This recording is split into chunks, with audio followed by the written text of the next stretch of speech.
Shrimad Bhagavatam first canto chapter number 14 भगवान श्री कृष्ण का अंतर ध्यान होना एंड वर्स नंबर 12 12वां श्लोक है आज।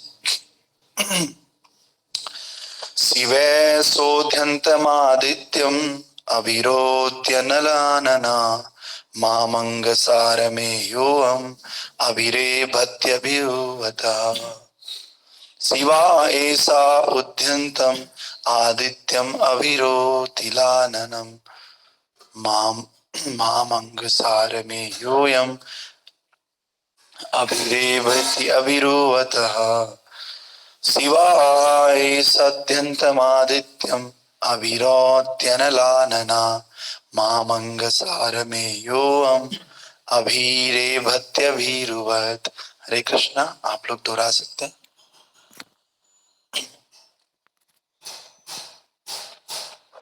कृष्ण प्रभु जी दंडवत प्रणाम। सेवा सोदरम आदित्यम अविरोध अनलानना माम अंगम माम अंगसारम अविरेत अविरुवता। हरे कृष्णा। और कोई भक्त? हरे कृष्ण प्रभु जी। शिवेशोऽध्यन्त आदित्यम् अभिरत्य अनालयम् मामंगं सारमोऽयम् अभिरेत्यभिरुत। हरे कृष्णा। ओके, हरे तो कृष्ण प्रभु। हाँ बोलो। शिवे शोध अन्त्यम् आदित्यम् अभिरत्य अनालना मम अंगा सारम्यो यम अभिर्भत्याभिर्युता। हरे कृष्णा। और ओके, तो हमने कल देखा ये भगवान ने कहा कि देखो धीरे धीरे कैसा समय आने वाला है कि सभी पृथ्वी की प्रतिकाएं, शारीरिक वेदनाओं के कारण उत्पन्न होने वाली आपदाएं, ये सब हमारे बुद्धि को मोहित करके निकट के भविष्य में आने वाले खतरों की सूचना दे रही। क्योंकि त्रेता युग जा रहा, द्वापर युग जा रहा था और कलयुग आ रहा था, तो कलयुग में इस तरह के लक्षण होंगे। तो इससे युधिष्ठिर महाराज को बहुत दुख हो रहा है, आश्चर्य भी हो रहा है। तो युधिष्ठिर महाराज कह रहे थे ऊर्वचिबाहवो मह्यम स्फुरत्यंग पुनः पुनः वे पतुस्सापि हृदये आराधस्यन्ति विप्रियम। कह रहे मेरे शरीर का बायां भाग, मेरी जांघें, मेरी भुजाएं और मेरी आंख बार बार फड़क रही है। तो आपने देखा होगा घरों में बोलते हैं कि आंख फड़क रही है तो इससे कुछ अनिष्ट होगा। तो ये कहां से आया? ये यहीं से आ रहा है भागवतम से कि बाई आंख बार बार फड़क रही हैं, भय से मेरा हृदय घबरा रहा है। ये सब अनिष्ट घटना को सूचित करने वाले। कई बार हमारे घर वाले कहीं जा रखे होते हैं और कहीं एक्सीडेंट की खबर आती है कि वहां पर गाड़ी पलट गई, पूरा घबरा जाते हैं हम लोग, हमारे आंख बार बार फड़कने लग जाती है। इसीलिए प्रभुपाद जी कह रहे हैं तात्पर्य में, तात्पर्य भाई अर्चनीय वंदनीय प्रातः स्मरणीय जगत गुरु श्री प्रभुपाद जी द्वारा श्री प्रभुपाद की जाए। ये भौतिक अस्तित्व अनिष्टों से भरा हुआ है। जो ये संसार है ना, इसमें अनिष्ट ही अनिष्ट होते रहते हैं। जिन वस्तुओं को हम नहीं चाहते वे ही किसी प्रकार से उच्चतर शक्ति द्वारा हम पर थोपी जाती हैं और हम ये देख नहीं पाते कि ये अनिष्ट प्रकृति के 3 गुणों के नियंत्रण में। जैसे जो लोग चाहते हैं हमारे पास बहुत पैसा हो, मेरे पास खूब पैसा बना रहे, नहीं आते पैसे जो हम चाहते हैं वही नहीं होता है, जो हम नहीं चाहते हैं वो होता है। ये प्रकृति के उच्चतर शक्तियों द्वारा हमें कंट्रोल किया जा रहा है और हमें लगता है हम कर लेंगे, लेकिन वास्तव में जब किसी मनुष्य की जांग, भुजा और आंखें निरंतर फड़कती रहती है तो यह समझ लेना चाहिए कि कुछ अनिष्ट होने वाला है। किसी के शरीर में, ये हमारा शरीर हमें संकेत देता है कुछ ना कुछ घटना घटने वाली। तो कौन कौन सी चीजें? जांघें, जांघों में भी कई बार फड़फड़ फड़ होता है, तो ये जांघों वाला हमने फील किया है। भुजाओं में भी अजीब तरह की फड़कन होती है और आंखों में तो बहुत लोगों ने फील किया है, आंखें फड़कती रहती। तो ये समझ लेना चाहिए कि कुछ अनिष्ट होने वाला चीज। और इन सब अनिष्टों की तुलना जंगल में आग लगने से की जा सकती है। जैसे जंगल में आग लगती है तो सारे पशु पक्षी बहुत ही घबरा जाते हैं, तो उसी तरह से हम लोग भी घबरा जाते हैं। जंगल में कोई आग लगाने वाला नहीं जाता, फिर भी ये आग अपने आप ही लग जाती है, जिससे जंगल के जीवों को अकल्पनीय विपत्तियां सहनी पड़ती हैं।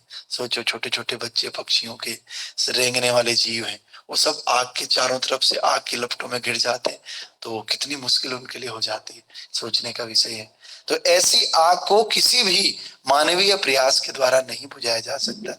ये आग केवल तभी बुझ सकती है जब भगवान कृपा करते हैं, और भगवान कृपा करने के लिए एक डिपार्टमेंट भगवान ने बनाया है, अग्निशमन डिपार्टमेंट। और वो कौन है? वो है बादल। ऊपर बादल आते हैं, बादल बरसते हैं और वो आग अपने आप खत्म हो जाती। जंगल में खतरनाक अग्नि लगी हुई, लेकिन क्या हम लोग उसको बाल्टी से या जग से ले जाकर बुझा सकते हैं? कभी नहीं बुझा सकते। केवल और केवल जब भगवान कृपा करेंगे, बारिश आएगी, बारिश से वो सारी की सारी आग अपने आप बुझ जाएगी। तो इसी प्रकार से कितनी भी योजनाएं क्यों ना बनाई जाए, लेकिन जीवन की अप्रिय घटनाओं को नहीं रोका जा सकता। जिसने मरना है वो मरेगा, जिसकी मेडिकल प्रॉब्लम होनी है वो होगी। इसीलिए ऐसी विपत्तियां केवल भगवान की कृपा से ही दूर की जा सकती हैं, जिसके निमित्त भगवान अपने प्रामाणिक प्रतिनिधि को भेजकर मनुष्य को प्रबुद्ध करते हैं और विपत्तियों से बचाते हैं। जैसे आजकल दुर्गा मैया का नवरात्रा चल रहा है, कभी कुछ चलता है, कभी कुछ चलता है। अरे जिसने इन शास्त्रों को लिखा वही वेद व्यास जी खुश नहीं थे, वही वेद व्यास जी बेचैन थे, तो इनको फॉलो करने वाले कैसे खुश हो जाएंगे? इसीलिए वो अपने नारद मुनि को कहते हैं, गुरु जी को, गुरु जी मैंने 17 पुराण लिख दिए, 6 तमोगुणी, 6 रजोगुणी और 5 सतोगुणी, 17 पुराण लिख दिए, 108 उपनिषद लिख दिए थे, और हर कोई चर्चा उन्होंने कर दी। देवी पुराण लिखा, उसमें देवी को ऊपर बता दिया, शिव जी का पुराण लिखा, उसमें शिव जी को ऊपर बढ़ा दिया। फिर भी उनके मन में संतुष्टि नहीं है, तो नारद जी को बोलते हैं कि मैंने ये लिख दिया, लोगों को ये भी बोल दिया कि नवरात्रि में ऐसा करो तो तुम खुश रहोगे, शिव जी के पास जल चढ़ाओ, ये करो वो करो तो ऐसा मिलेगा, लेकिन फिर भी मैं खुश नहीं हूं। अब बताने वाला ही खुश नहीं है तो जो करेगा वो कैसे खुश रहेगा? तो फिर नारद जी कहते हैं, वासुदेवस्य महिमा ही अनुवर्णितात। अरे तुमने सब तो कर दिया, लेकिन जो आनंद के स्रोत है वासुदेव, उन वासुदेव की महिमा का वर्णन नहीं किया। बिना वासुदेव की महिमा के वर्णन से कैसे आप खुश हो जाओगे, कैसे आनंद में आ जाओगे? वास्तव में आनंद और सुख दोनों अलग अलग चीजें से देखा जाए तो। सुख क्या है?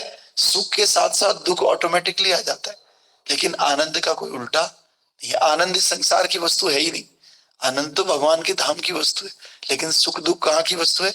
यहाँ की। जैसे 1 लाख रुपए का आपने मोबाइल लिया और 5,000 का मोबाइल लिया, 5,000 वाला खुश होगा या 1 लाख वाला खुश होगा? 1 लाख वाला खुश हो जाएगा, क्या बढ़िया फोन है, लेकिन दोनों ने एक ना एक दिन तो खराब होना ही है, चाहे 10 साल बाद ही हो जाए। 1 लाख वाले का भी चोरी हो गया, 5,000 वाले का भी चोरी होगा, कौन ज्यादा दुखी होगा? 1 लाख वाला दुखी होगा। तो जिसके पास सुख ज्यादा आएगा, गिफ्ट में उसके साथ दुख भी अच्छा आ जाएगा। बहुत एक लड़के की गर्लफ्रेंड बहुत अच्छी है, बहुत प्यार करता है, दोनों में बहुत बॉन्डिंग है, समझ रहे हो? तो कितना खुश होगा, बहुत खुश होगा, लेकिन एक ना एक दिन तो उसने जाना है, आज नहीं तो कल, कल नहीं तो परसों, तो दुख भी ज्यादा किसको होगा? उसी को होगा। इसीलिए इस संसार में सुख आएगा तो दुख साथ में गिफ्ट के रूप में आ जाएगा, लेकिन आनंद क्या है? आनंदम बुद्धिवर्धनम प्रतिपदम पूर्णामृत स्वादनम सर्वात्म सनपनम परम विजयते श्री कृष्णा संकीर्तनम। जब कृष्ण कीर्तन करते हैं ना, तो ये आनंद टेम्पररी नहीं है, ये आनंद परमानेंट है। कैसा है? परमानेंट आनंद है, और इस आनंद को कोई आपसे छीन नहीं सकता। आप माला कर रहे हो, माला छीन लेगा कोई आपसे? भगवान के प्रति जो आपकी रति है उसको कोई छीन पाएगा?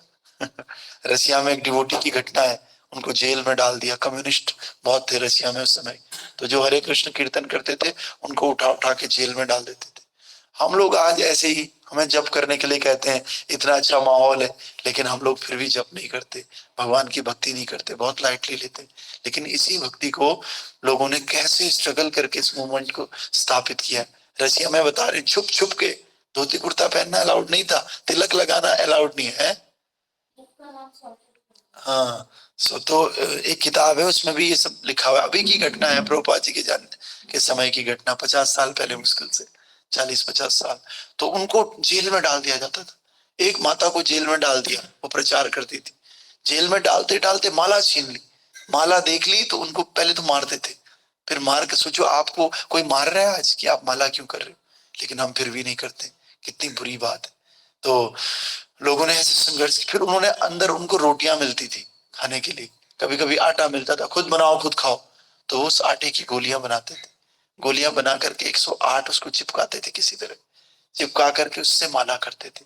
माला नहीं, आज मालाएं दुनिया भर की पड़ी हुई, कोई करना ही नहीं चाहता, फ्री में भी दे रहे हैं। अरे कितने रुपए की होगी, 50 रुपए की, 60 70 80, बीट बैग के बिना भी कर सकते। ऐसे ऐसे करके लोगों ने माला करी, लेकिन फिर क्या हुआ, उसका रिजल्ट आनंद मिला उनको।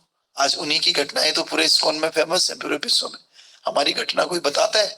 कोई नहीं बताता हमारी घटना।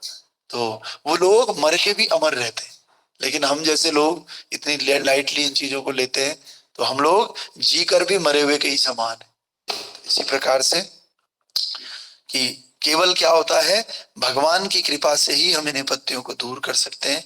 इसीलिए क्या कह रहे हैं, भागवतम का एक श्लोक है, सच्चिदानंद रूपाय विश्व उत्पाद्यते हेतवे त्रितापाय विनाशाय श्री कृष्णाय वयते नमः। भगवान सच्चिदानंद है और विश्व की सारी उत्पत्ति का कारण भगवान श्री कृष्ण है, और जो तीनों तरह के तापों से हमें छुटकारा देते हैं, ऐसे श्री कृष्ण को मैं प्रणाम करता हूँ।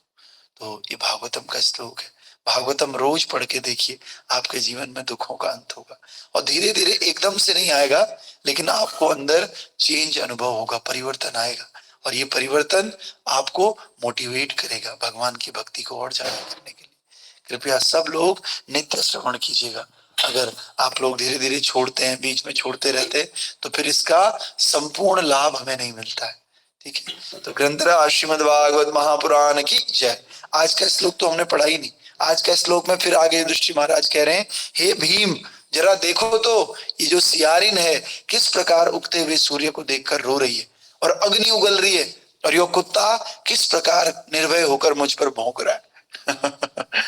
तो देखो, हम गांव में कहते हैं ना कि सियार मतलब शाल, सियार लोमड़ी। सियार अगर बोलता है, रोता है ना, तो अपशकुन है।